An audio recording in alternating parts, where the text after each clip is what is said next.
Hi, Misha here, and this is a bit of a sneak peek and a little bit of a which one would you buy video. You know, I like to do these on the personal channel sometimes when I get your input on which gun you keep. For Patreons, personal channel members, whoever, just kind of a off-script, unplugged, even though I'm actually plugged in this time. Although sometimes I don't have a mic plugged in for these videos because they're very impromptu. Anyway, this is my Bulgarian Arsenal SA-93 converted. And it's a gun that I really do enjoy. And this just came in. A gun that at first looks very, very similar. And is another Arsenal. This is the SA M-7 Classic. So in the main Mishaco channel video, we'll talk about the differences and similarities in early Arsenals, compare with old and new.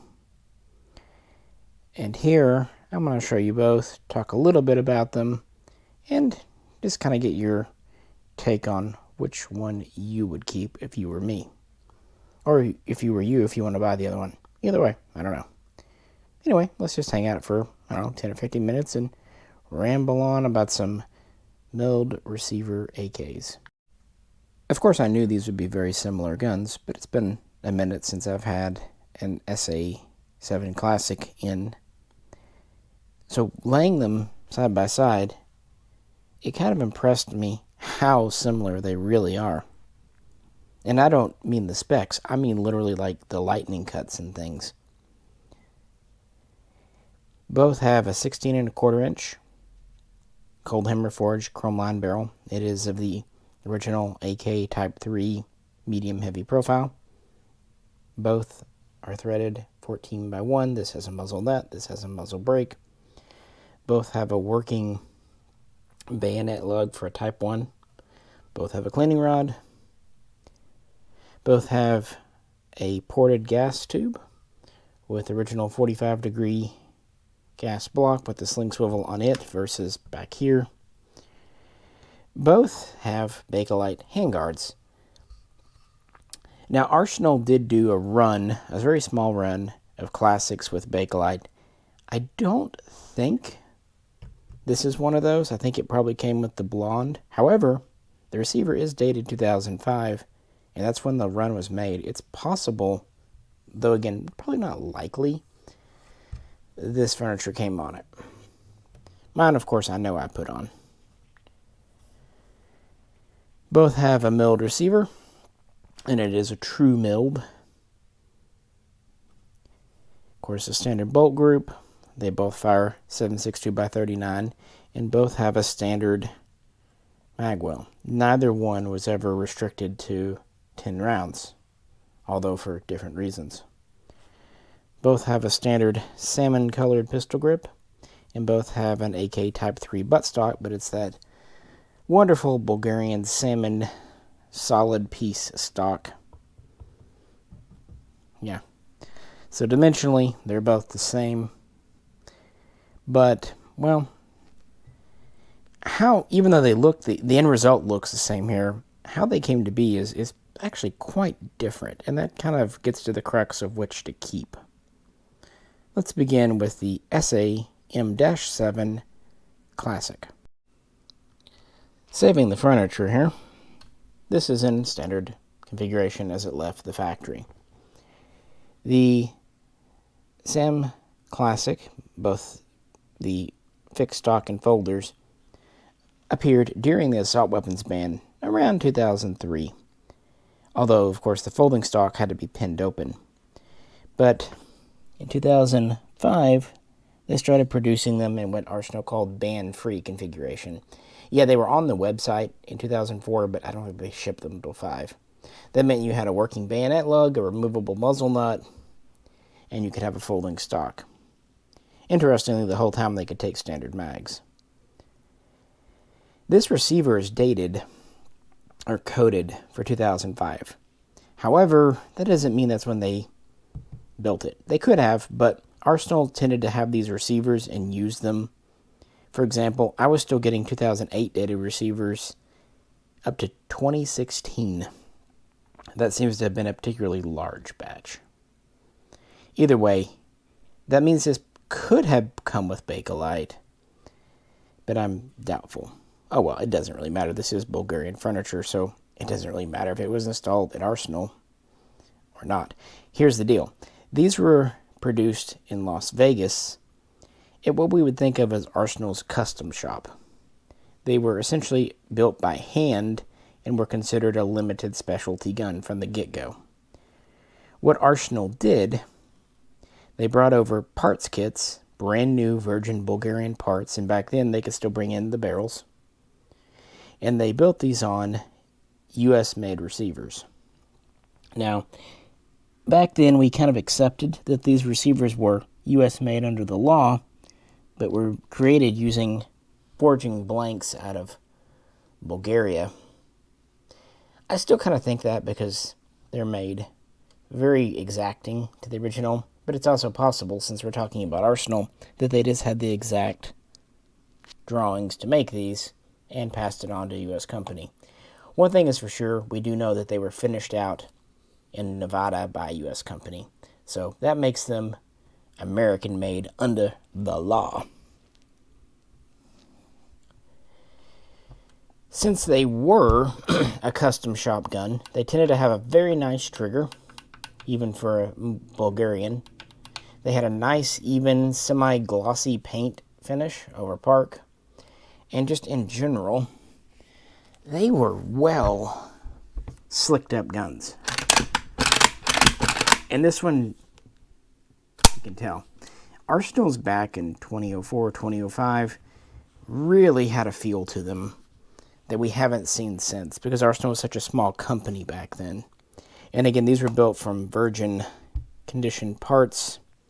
So basically, it's a U.S. kit build, but at pretty much the highest quality possible, with only a handful of American parts here and there. Utterly reliable, and almost an exact AK-3. However, Bulgaria kept making the AK milds while everyone else had long gone over to the AKM, but they did integrate features from the stamped AKM series into these to modernize them and speed up production. For example, several small parts, like the mag catch here, became stamped components. Thick gauge stamping, but still stamped. Safety also got simplified. As you see, the bolt, which was originally in the white, and the receiver, which originally blued, went to this more AKM style paint over phosphate finish.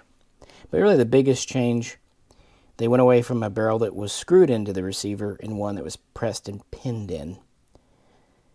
To be fair, the Polytech Legend also did this.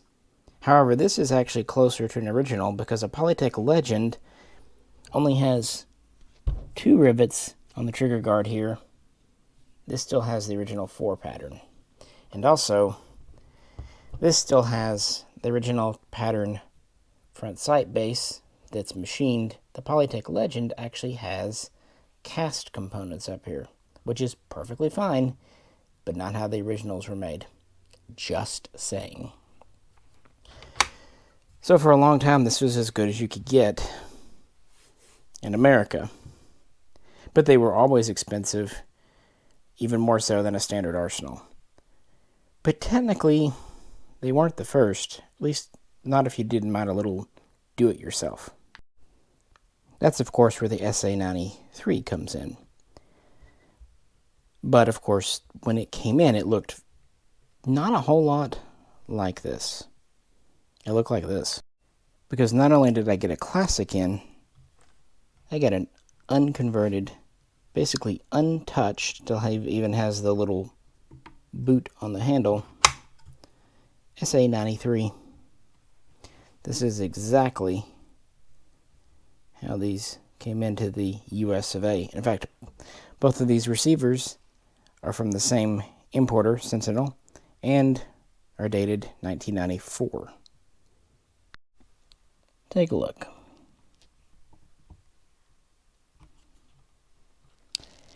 So in the main channel, we'll go over in more detail the conversion process, because even though these do come in as a functioning gun, complete with still a standard cap magwell, the decision to go to only 10 rounds would come years later. You had to actually do quite a bit of work. The barrel is very Chinese Mac 90. Of course, we have sporter handguards, sporter stock, and we only have the top tang. For a standard stock, we need the bottom tang down here. So some work needs doing, including installing this sling swivel. So it wasn't just a matter, I mean, if you wanted just a good shooting gun, here you go. But it's very sporterized. If you wanted an AK Type 3 clone or a Bulgarian AR, more modernized clone, you had to do work. So even though these come in as a true gun, I'm going to be honest, after you swap so many components out, is it still Bulgarian made? Maybe, but in a lot of ways, it has about the same amount of work done in America as the Classic. So both have pretty legitimate claims. Plus, of course, the Classic, that conversion was done by Arsenal Incorporated officially. Guns like mine, all the SA-93 conversions were done unofficially by third parties. Some hack jobs, some very good. Actually, the first converted gun I ordered, they had put on a side folding stock. The problem, they completely lopped off the top tang. That's one of the very few times I asked to return a gun because it was not going to be usable for my purposes. And I will also say, these guns are known for being very nice, very smooth. But they are mass-produced on a factory assembly line, and it does kind of show. They're not quite as slick and smooth, at least when new, as the Classic. Basically, these feel like very nice produced off the assembly line guns, and your Classic up here feels like what it is, something put together by a gunsmith. Who cares?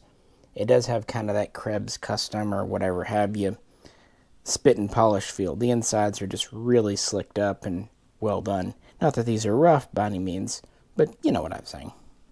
But yeah, the SA-93 was officially the first Arsenal to ever come in.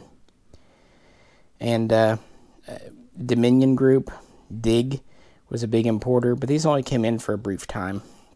Even though they're marked 93, I think that's just the year they were created and approved. All the ones I've come across have been 94 dated. There's also a potentiality for 95. But in 1995, Arsenal and Bulgaria restructured their naming conventions. Keep in mind, they're just fresh out of communism. SA-93 was essentially semi-automatic model of 1993. They decided to go to SLR to designate these for basically self-loading rifle. And that's where the SLR-95 comes from, first appearing here in 1996, and that was a modernized version. It had the lighter barrel, 90-degree gas block, and polymer furniture. And that was actually the first Arsenal I ever saw way back when. There was also a very small batch of SLR-96s, which essentially looked like this gun, but they, had the new naming convention, but very few 96s came in.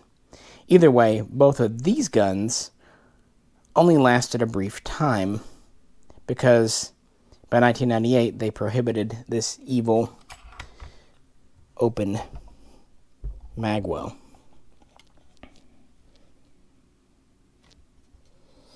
Apparently, Democrats at the time didn't like holes if they were too big, so they had to slim that up somehow. That's why the Classic was a way around it. You could build them in the USA with the standard magwell, even though you couldn't import them that way. Now, these were never imported by Arsenal Las Vegas, funnily enough. They never did the 93, 95, or 96. Arsenal in Las Vegas, their first gun was actually the SLR-101. And that was basically a 95, but with a slim stack magwell. There was also the SLR-100, which was from a different company. You've seen mine. Story for maybe the main channel, another video. Very interesting histories, though, and they're all very similar guns. We'll go into more detail on the main channel and also get Fox's take, because he'll be here then. He's never handled either one. This gun is actually going to a friend as is. I actually traded it to him for the SA-93 you've seen before earlier in this year. A gun that I actually sold him years ago and then got back, but he thought he would want to get something in kind. So that's what we're doing. Nice gun though. But again, you can either shoot it as is, which is kind of his intention, or you can convert it. The only thing you really have to do for the basic conversion, because it is still a square back, is put on the lower tang. And that just requires a rivet or two. So that's not too hard. Now the front end, if you want to go, the handguards can swap out. But if you want to give the hardware end of the barrel, you'll need to add a new gas block and front. Now one nice thing, these barrels weren't ones that were threaded and they shaved down. Like the SAR-1, they were never threaded. So you can actually just cut them 14x1 left hand and be fine. But this coming in seemed like it'd be a good video, but I hadn't really had time to do it. I was just going to compare these two, talk about the conversion process, kind of before and after. That's about as much as YouTube might let us get away with. But then someone emailed me and asked if I was interested in a SA-7 Classic here. It took a little while to get, everyone arranged up, but it came in today, and wanted to show it to you. Which one would you take? It may not be as straightforward as you think, though. Let me give kind of my pros and cons for each, and then my provisional decision. Benefits to the 93. It's the first Arsenal, and it came in as a factory gun. That's pretty neat. Con, though, a lot of work had to be done. So I can't really say things like the front side or the gas block were installed in Bulgaria, because they weren't. Same with the lower tang. So it's a little bit of a bastardized gun, especially cutting the receiver for that rear sling swivel, even though turns out my gunsmith pretty much nailed the spot exactly right, so yay. I've had this for years, I just kind of took it on faith. But having this to compare to, I can kind of say with confidence, he did. And like I said, it's a smooth gun, trigger, bolt throw, but it still does feel like a factory gun. What about this? The Classic feels exactly like it is. It's a very nice, smooth gun, hand-built, very nice finish on it. Even though it was assembled here, all the parts are straight up. Like the tang came on this receiver, the barrel was original, all this hardware came on it. Chances are this probably came in as a complete populated barrel. They probably just plugged it in the whole front end here and put on a stock and did all that. There are probably fewer Classics in the country as well, because again, hand built here. While the SA-93 isn't common, and they only came in for a couple of years, they did come in via 3 importers from a major factory, so they came in the thousands. At one time they were pretty cheap, whereas these were not. My point is, this does feel a little smoother and has a little bit more of an elite status to it, if that makes sense. A little more of a collector's item. Although without the box, then again, Arsenal boxes are crap anyway. Even though I haven't shot this one, I'm sure it shoots great, because my SA-RPK is a really nice shooter, and the basic back parts are the same. So there's kind of pros and cons to each. So what do you think? It is entirely possible I will change my mind, but right now I think I'll stick with my SA-93. I know how it shoots, and I still like that it is an import. Got a little more special, you know how I like imports. So even though this feels better in the hands and there are fewer in the country, this kind of fits my collecting and shooting style a little more. Again, it does bug me that things like the barrel had to be threaded here in the USA by hand versus a factory thread like this. This is definitely more of a factory correct gun in a lot of ways. But, yeah. This gun and me go back a ways now. And I like it just fine. And we can debate if this receiver is Bulgarian, American, more or the other. But we know this one is definitely Bulgarian, without doubt. Again, these don't have to be changed at all on the magwell area. One small thing, it's tiny, but the dust cover fits quite well on this one. This one has a little play.